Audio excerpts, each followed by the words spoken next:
রাজধানীতে নির্বাচনী প্রচার প্রচারণার খবর জানাতে ঢাকার দয়াগঞ্জ থেকে এই মুহূর্তে যুক্ত হচ্ছেন সহকর্মী ইমতিয়াজ মাহমুদ। চলে যাচ্ছে তার কাছে। ইমতিয়াজ, দয়াগঞ্জ ঢাকা ৬ আসনে প্রার্থীরা কি কি প্রতিশ্রুতি দিচ্ছেন, ভোটের হাওয়া কেমন বইছে? রেইনবো অলরাউন্ডার এক্সটেরিয়র পে বাড়ির বাহিরের দেয়ালের সুরক্ষা নিয়ে থাকুন নিশ্চিন্ত, সাথে পাচ্ছেন 10 বছরের ওয়ারেন্টি। জহি, এই ভোটের হাওয়া কিন্তু এখন লেগেই গেছে বলা যায়, এবং ঢাকা ৬ আসনের জামায়াতের মনোনীত প্রার্থী আব্দুল মান্নান তিনি কিন্তু বাদ জুম্মা তার প্রচারণা কিন্তু শুরু করে দিয়েছে, এবং কিন্তু তিনি তার জুম্মার পরে যারা হচ্ছে যে নামাজ পড়তে এসেছে তাদের সাথে কিন্তু কুশল বিনিময় থেকে শুরু করে তাদের হাতে হাতে যে লিফলেট সেটা কিন্তু পৌঁছে দিচ্ছে, এবং তিনি কিন্তু তার যে প্রতিশ্রুতি, তার যে অঙ্গীকার, জলাবদ্ধতা থেকে শুরু করে সংকীর্ণ রাস্তাকে প্রশস্ত, তাছাড়া কলকারখানাকে নির্দিষ্ট স্থানে সরানোর ব্যবস্থা, এই সকল বিষয় কিন্তু তিনি এছাড়া কথা বলেন, এবং তিনি এছাড়া কিন্তু নানা ধরনের অভিযোগ কিন্তু তিনি করেন। এবং এই মুহূর্তে আমরা কিন্তু তার সাথে কথা বলতে পারি।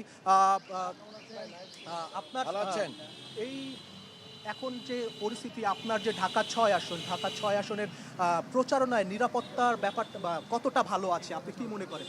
এখনো পর্যন্ত আমরা নিরাপত্তা নিয়ে শঙ্কিত না, তবে বিভিন্ন জায়গায় যে আমাদের অফিস ভাঙচুর হচ্ছে, প্লাস হচ্ছে আমাদের বিভিন্ন জায়গায় হুমকি দেওয়া হচ্ছে এবং সন্ত্রাসীদেরকে প্রমোট করা হচ্ছে, এতে করে আমি মনে করি যে নিরাপত্তা ব্যবস্থা সামনের দিনগুলোতে বিঘ্নিত হওয়ার সম্ভাবনা আছে, এবং নিরীহ ভোটারদেরকে থ্রেট দেওয়ার শঙ্কা আমরা ফিল করছি। ভোট কেন্দ্রে যত অমুসলিমরা যেতে না পারে এ ব্যাপারেও অনেক ধরনের শঙ্কা আমরা ফিল করছি। আমরা যে সম্প্রীতির বাংলাদেশ গড়ার কথা বলছি, হিন্দু মুসলিম সবাই মিলেই আমরা বাংলাদেশি নাগরিক, কাজে এই নাগরিক হিসেবে সবাই মিলেই বাংলাদেশের উন্নয়নে অংশগ্রহণ করতে হবে, এখানে কোনো বৈষম্যের ঠাঁই নেই, এই জায়গাটা আমরা বলছি। আর একটা কথা আমরা বলতে চাই, দেখেন গতকালকেই আমার অফিস রাত্রে দুর্বৃত্তরা ভেঙে দিয়ে গেছে, যেহেতু আমরা দেখি নাই কারা রাতের আধারে এটা করেছে, আমি নির্বাচন কমিশন এবং রিটার্নিং কর্মকর্তাকে এটার ব্যাপারে ব্যবস্থা নেওয়ার জন্য অনুরোধ করব। এবং সম্প্রীতির বাংলাদেশ, উন্নয়নের বাংলাদেশ, চাঁদাবাজ দখলবাজ মাদকমুক্ত বাংলাদেশ গড়ার জন্য আমরা ঐক্যবদ্ধভাবে 11 দল ঐক্যবদ্ধভাবে আমরা কাজ করে যাব ইনশাআল্লাহ। বিগত 20 বছরে এই এলাকায় ঢাকা দয়াগঞ্জ থেকে আপনার হচ্ছে যে গ্যান্ডারিয়া, এইখানে ইমতিয়াজ, ধন্যবাদ আপনাকে। দর্শক, ইমতিয়াজ মাহমুদ যুক্ত হয়েছিলেন, ঢাকার নির্বাচনী খবরাখবর আমাদেরকে জানাচ্ছিলেন। দর্শক, এবারে আমরা চট্টগ্রামের পতেঙ্গা আসনের খবরাখবর জানবো। নির্বাচনের খবর জানাতে আমাদের সাথে যুক্ত হচ্ছেন সহকর্মী রনি দত্ত, চলে যাচ্ছে তার কাছে।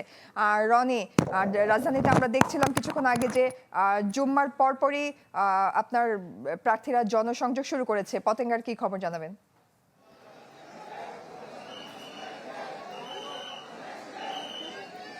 আমরা যেটি দেখেছিলাম যে জুমার পরপরই আসলে বিএনপির যে প্রার্থী এখানে আমির খসরু মাহমুদ চৌধুরী, তিনি কিন্তু তার যে জনসমাবেশে শুরু করেছেন। একটু আমি যদি দেখাই যে প্রচারণা কিন্তু আমরা দেখছি যে তাদের নেতাকর্মীরা তিনি কিন্তু এই মুহূর্তে মাইলের মাথা এলাকায়, সেই মাইলের মাথা এলাকায় এসেছেন এবং মানুষের সাথে তিনি কথা বলছেন, মানুষের সাথে প্রতিশ্রুতি দিচ্ছেন, মানুষের সুবিধা অসুবিধা সেগুলো জানার চেষ্টা করছেন, এলাকার অনেকের সাথে আসলে কথা বলছেন। সব মিলে মানুষের মধ্যে এক ধরনের উৎসাহ, তার সাথে আমরা কিছুক্ষণ আগেও কথা বলার সুযোগ হয়েছে, এবং কথা বলে মানুষ কিন্তু তার দিকে আসলে কথা বলার চেষ্টা করছে। আমরা একটু কথা বলার চেষ্টা করবো তার সাথে। আমরা বারবারই একটু জানতে চাইবো যে এর আগেও জেনেছি মানুষের কাছে আসলে আপনাদের প্রত্যাশাটা কি, মানুষ আসলে কি বলছে আপনাদেরকে যদি বলতেন, আপনারা কেমন সাড়া পাচ্ছেন, মানুষ আসলে কি বলছে আপনাদের? মানুষ পরিবর্তনের অপেক্ষায়, নির্বাচনে ধানের শীষে ভোট দিয়ে তাদের ভবিষ্যৎ করতে আমরা একটু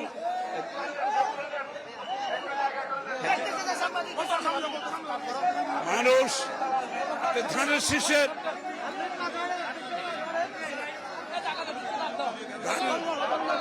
শীষের সুনামি জোয়ার না, তারা ধানের শীষে ভোট দিয়ে তারেক রহমানের দেওয়া আগামীর বাংলাদেশ গড়ার অপেক্ষায় আছে। The plan that we have a plan, বাংলাদেশের মানুষ এটা বিশ্বাস করছে, তার প্ল্যান আছে, প্ল্যান বাস্তবায়নের মাধ্যমে আগামীর বাংলাদেশ গড়বে ইনশাআল্লাহ। জনগণের এই আস্থায় রাখছে, এই কথাই বলছে বারবার, প্রমাণ করছে রাস্তাঘাটে সব জায়গায়। ধন্যবাদ আপনাকে। আপনারা শুনছিলেন যে আসলে যেই বিষয়টি আসলে জানাচ্ছিলেন যে মানুষের যে জোয়ার, সেই জোয়ারটুকু আসলে তারা বলার চেষ্টা করছেন এবং বিএনপির এখানে এই জায়গা থেকে তারা বলছেন যে তাদের যে সমর্থন সেটি কিন্তু তাদের রয়েছে এবং আমরা দেখছি মানুষের যে এখানে উপচে পড়া ভিড় সেটি আমরা আসলে লক্ষ্য করছি। রনি, ধন্যবাদ আপনাকে।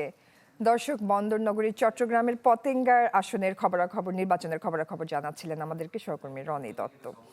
বগুড়া থেকে এই মুহূর্তে আমাদের সাথে সরাসরি যুক্ত হচ্ছেন সহকর্মী ফরহাদুজ্জামান শাহী। চলে যাচ্ছি তার কাছে। ফরহাদ, বগুড়া থেকে নির্বাচনী প্রচারণার কি খবর আছে? গত রাত্রে বগুড়ায় রাত প্রায় 1টার দিকে বিএনপি চেয়ারম্যান তারেক রহমান তার নির্বাচনী জনসভা শেষ করেছেন। তারপরে কিন্তু আজ সকাল থেকে তিনি, গত রাত্রে তিনি বগুড়ায় ছিলেন এবং আজ সকাল থেকে বিএনপির বিভিন্ন ধরনের প্রোগ্রামে তিনি অংশগ্রহণ করেছেন। তিনি যে হোটেলে ছিলেন, হোটেল নাচ গার্ডেনে, তিনি সকালবেলা আজকে তিনি প্রতিবন্ধী যারা বাচ্চা আছে, প্রতিবন্ধী শিশু কিশোর যারা আছে তাদের সাথে কিন্তু তিনি মিলিত হয়েছিলেন এবং মতবিনিময় করেছিলেন। সেই জায়গায় তিনি তাদের মাঝে হুইল চেয়ার বিতরণ করেছেন।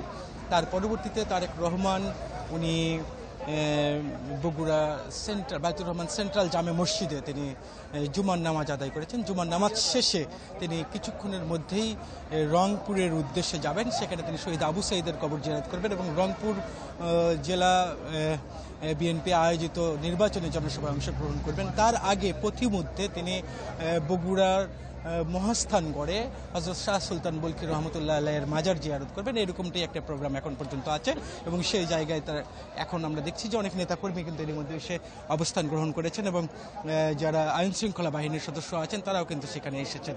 আমরা যতদূর জানতে পেরেছি যে এই জায়গায় আসবেন এবং এই পথের এই মাঝখানে তিনি হযরত শাহ সুলতান বলখি রহমতুল্লাহ আলাইহির মাজার জিয়ারত করবেন। জুমার নামাজের পর থেকেই আমরা এই মহাস্থান এলাকায় বিএনপির অনেক নেতাকর্মীকে এখানে ভিড় করতে দেখছি এবং একই সাথে যারা উৎসুক জনতা আছে এই এলাকার যারা, তারাও কিন্তু এখানে এসেছেন এবং তারেক রহমান যেহেতু বগুড়ারই সন্তান, দীর্ঘ 19 বছর আগে বগুড়ায় এসেছিলেন, সেই হিসেবে গতকালকার নির্বাচনে জনসভায় প্রচুর লোকসমাগম হয়েছিল।